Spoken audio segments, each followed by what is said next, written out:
প্রিয় দর্শক বন্ধুরা, এই মুহূর্তের জন্য অর্গানাইজার, টিচার বা সংগঠক শিক্ষকদের অত্যন্ত গুরুত্বপূর্ণ চাঞ্চল্যকর খবর আপডেট। সুপ্রিম কোর্টের বড়সড় খবর আপডেট উঠে আসছে। অবশ্যই ভিডিওর মধ্যে সবটা তুলে ধরবার জন্য চেষ্টা করছি।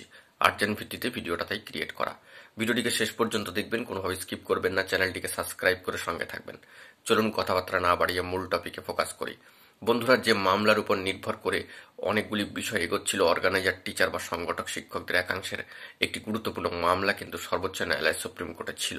এবং সেই দিক থেকে লক্ষ্য করা যাচ্ছে যে গতকালকে অর্থাৎ 27/1/2025 দাঁড়িয়ে কোর্টের সাইটে একটি বিস্ফোরক স্ট্যাটাস কিন্তু উঠে এসেছে ইতিমধ্যেই। এবং অবশ্যই বন্ধুরা জানিয়ে রাখা দরকার যে মামলাটির স্ট্যাটাস বর্তমানে কিন্তু ডিসপোজড দেখাচ্ছে।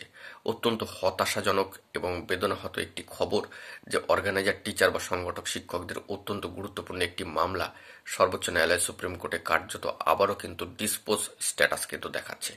অর্ডার কপি এলে আমরা বিস্তারিত এই বিষয়ে আরও ব্যাখ্যা ও বিশদে ব্যাখ্যা দিতে পারবো। তবে এই মুহূর্তে দাঁড়িয়ে একটি মন খারাপ করা খবর, কিছু করার নেই, মেনে নিতেই হবে। মামলাটি কার্যত বর্তমান স্ট্যাটাসে কোর্টের সাইট থেকে কিন্তু ডিসপোজড দেখাচ্ছে। তবে এই বিষয়ে পরবর্তী ক্ষেত্রে অর্গানাইজার, টিচারদের তরফ থেকে কি পদক্ষেপ গ্রহণ করা হয়, কোর্ট কেসের বিষয় আবারও সেটি অন্যভাবে তুলে ধরা যায় কিনা, সেটি প্রচেষ্টা লক্ষ্য করা যায় কিনা, সেই দিকে আমাদেরকে ফোকাস রাখতে হচ্ছে। তবে গতকালকের পর যে স্ট্যাটাস উঠে এসেছে সেটি কার্যত মামলার ডিসপোজড কিন্তু দেখাচ্ছে। তো দেখা যাক পরবর্তী ক্ষেত্রে কি স্ট্যাটাস উঠে আসে। এখন এটুকুই, সকলে ভালো থাকবেন।